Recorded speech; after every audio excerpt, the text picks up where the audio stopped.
Hello guys, welcome to Storytimes. Thanks for joining us. Today we've got a brand new story to share with you. Support the channel by liking, commenting, and subscribing. I promise, even more interesting stories. My wife said, "We should get divorced while you still have your dignity," then took off with a man I'd never met and bragged about it in a private group chat. I didn't confront her, just filed first, froze the accounts, and sent her lawyer a courtesy copy of the chat logs. 72 hours later, her entire strategy fell apart, and her lawyer was frantically calling me instead. I still remember her exact expression when she said it. Not angry, not sad, just bored. "We should get divorced while you still have your dignity." Sitting at our kitchen table on a Sunday morning, coffee cup halfway to her lips. Casual, like she'd suggested we try a new restaurant. 8 years of marriage, vaporized in 11 words. I asked the obvious, why?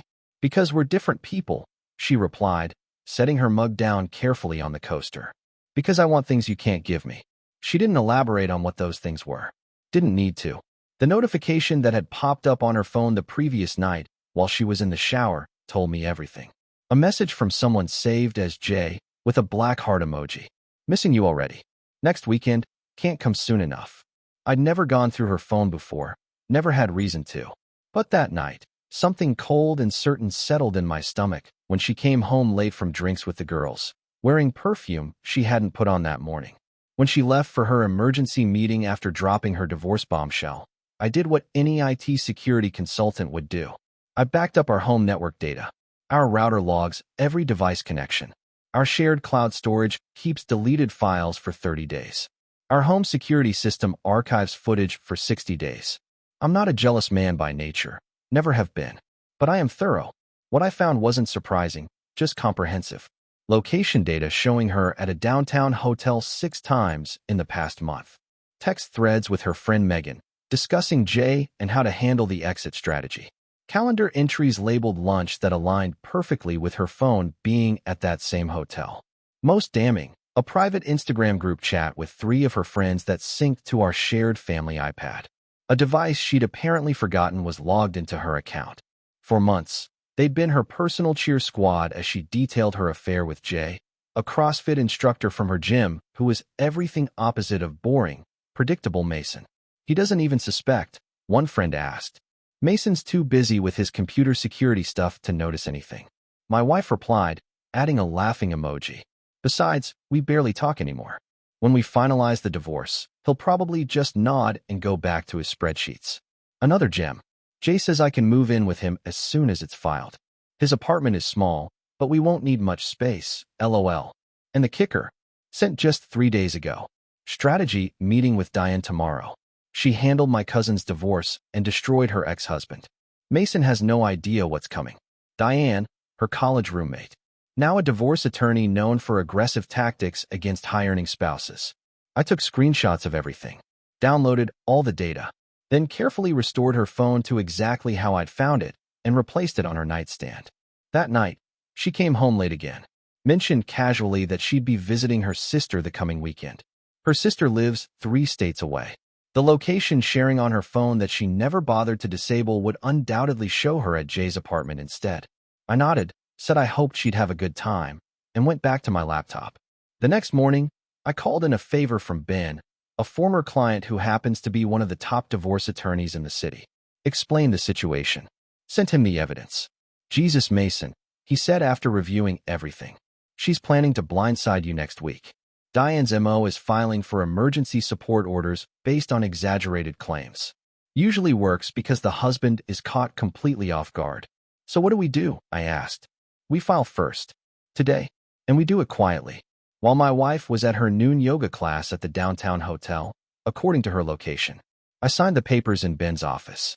By 2 p.m. we had filed for divorce on grounds of adultery, with all the evidence neatly organized as exhibits. Then came the key move. Ben sent a professional courtesy email to Diane. Just 3 sentences. "I'm representing Mason Hayes in his divorce from Catherine Hayes. Attached is a copy of our filing from this afternoon. Also attached is a small sample of the documentation we've submitted regarding your client's extramarital activities." The small sample included screenshots of the group chat where Catherine had specifically mentioned Diane by name and discussed their strategy. That night, Catherine came home in a suspiciously good mood. Mentioned she'd be working late the next few days on a big project. I nodded, wished her success, and said I'd be busy with work myself. While she slept, I methodically secured our financial boundaries. I didn't drain accounts or make any dramatic moves that would violate legal standards. Instead, I removed her as an authorized user on my personal credit card, not our joint card. I also transferred my most recent paycheck, which hadn't yet been used for any household expenses, from our joint account to my personal account that predated our marriage. Then I changed the passwords on our investment accounts to prevent unexpected liquidations. All actions my lawyer confirmed were legal in our state, given the circumstances. The next morning, after she left for work, I received a text from Ben. Diane just called, wants to discuss options before formal service. Interesting development. I smiled, continued my workday, and waited. Around noon, Catherine's text started. Did you do something with the Amex? It's not working. Why can't I access the Vanguard account? Mason, call me immediately. I responded only to the last one. In meetings all day? What's up? No reply. At 3:17 p.m., she called. I let it go to voicemail. Her message was short. We need to talk. I'm coming home now. I texted back. I'll be working late tonight. Tomorrow works better. This gave me time to finalize my preparations. I packed a suitcase with essentials and moved it to my car. Set up automatic forwarding of important mail. Backed up all financial records. Then spent the night at a hotel, ignoring the barrage of increasingly frantic texts. The hammer fell the next morning when Catherine was formally served with the divorce papers at her office. According to the process server, she went white, then rushed outside to make a phone call. 30 minutes later, Ben called me. Diane wants to meet, says there's been a misunderstanding, and thinks we can resolve this amicably. What changed? I asked, already knowing the answer. Apparently, Diane wasn't aware of the comprehensive nature of your evidence. She's concerned about potential ethical issues, given the documented strategy discussions involving her. She's suggesting a quick, clean settlement. I thought about the years I'd invested in our marriage, the plans we'd made, the future I'd believed in. Tell her we'll meet tomorrow. No rush. Later that day, my phone exploded with calls. From Catherine. From numbers I didn't recognize. Even from her mother. I answered none of them. Instead, I checked into a different hotel and ordered room service. Slept better than I had in months. The meeting the next day was brief. Catherine wouldn't look at me. Diane was coldly professional. Ben presented our terms. 1. Fair division of assets based on contributions. 2. No alimony. 3. Clean break. Minimal drama. 4. Preliminary agreement within 72 hours to establish intentions, with the understanding that final divorce processing would follow normal legal timelines. Your client gets to retain her dignity and professional reputation, Ben concluded. My client gets to move on without a protracted legal battle. Everyone wins. After a whispered conference, Diane nodded. We'll review and respond by tomorrow. Catherine finally spoke, voice brittle. Can we talk privately? I glanced at Ben, who shrugged slightly. There's nothing to discuss, I replied, gathering my things. The papers say everything necessary. Outside, Catherine caught up to me in the parking lot. You went through my phone? She demanded, voice shaking. No. You brought your affair into our home network, which I manage. Into our cloud storage, which I set up. Everything was there without touching your phone. Those were private conversations. On devices and accounts I built, maintained, and paid for. I unlocked my car. Just like you've been sleeping with your trainer in a home secured by my income, while planning to blindside me with a divorce. It wasn't. She started, then stopped. Jay isn't just my trainer. I know exactly who he is, I replied. The guy whose apartment is too small for all your things. The reason you wanted to handle the exit strategy carefully. The person you're discovering isn't answering your calls now that things have gotten complicated. Her face confirmed my suspicion. You said we should divorce while I still had my dignity. I continued, opening my car door. Thank you for that advice. I'm taking it. Within 48 hours, the settlement was signed. No alimony. Fair asset division. Clean break. That was 6 weeks ago. I've moved to a new apartment, changed my personal email, and returned to the gym, different one than hers. Haven't spoken to Catherine since that parking lot conversation.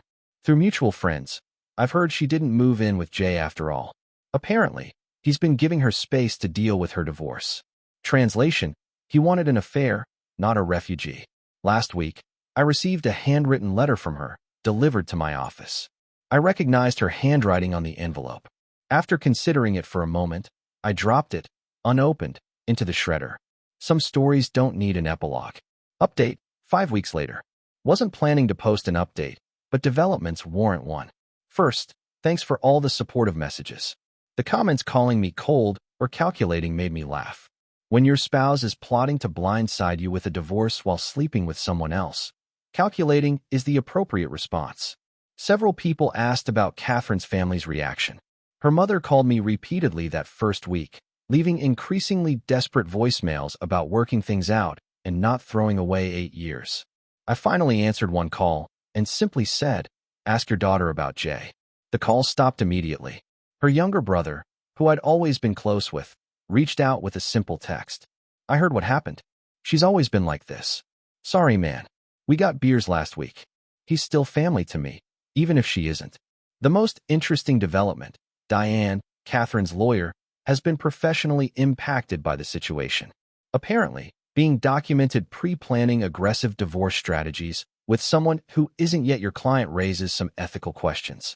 According to Ben, she's under review by the State Bar Association. Play stupid games, win stupid prizes. As for Jay, the CrossFit instructor, Catherine's plan to move in with him evaporated the moment things got complicated. According to her brother, Jay claimed he needed space and was going through some personal stuff. 2 weeks after our divorce finalized, he was already seeing someone new at the gym. Catherine herself has been radiating regret through various channels. The handwritten letter I shredded was followed by a second, then emails, then messages through mutual friends.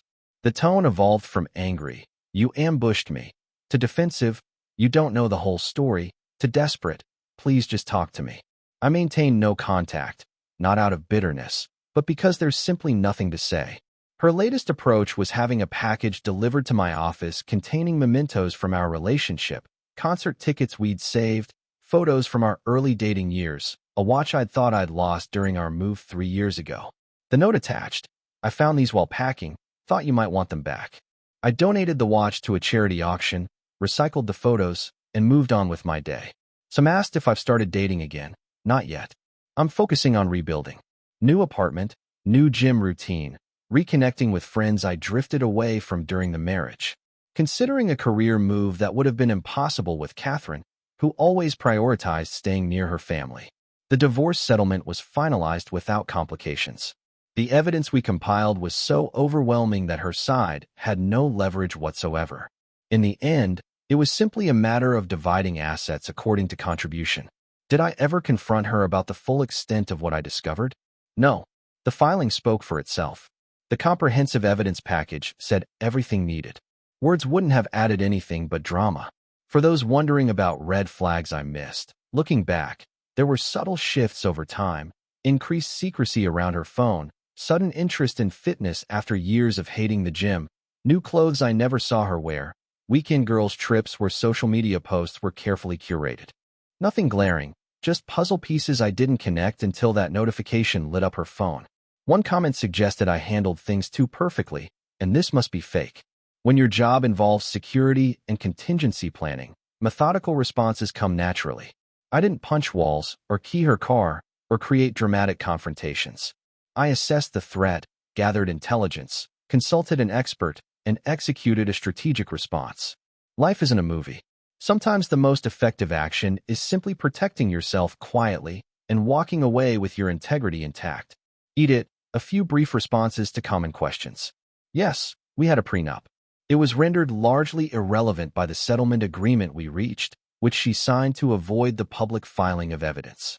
No, there were no children involved, which simplified matters considerably. To those arguing I should have fought for the marriage, fight for what, exactly? A relationship where my wife was sleeping with someone else while planning to blindside me with a divorce? That's not a marriage worth salvaging. About the going through her phone accusations. I never touched her phone after that initial notification appeared. Everything I discovered came from our shared network, cloud storage, and location data that she never bothered to disable. Your digital footprint is larger than most people realize. For the person who asked if I ever suspected Jay specifically, yes, retrospectively. He had texted her multiple times during dinners, always explained away as work stuff or gym questions. She'd mention him casually, but too frequently.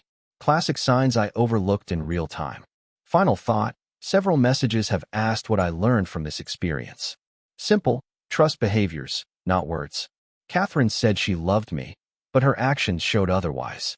I said nothing during those final days, but my actions ensured I'd exit with respect and security intact.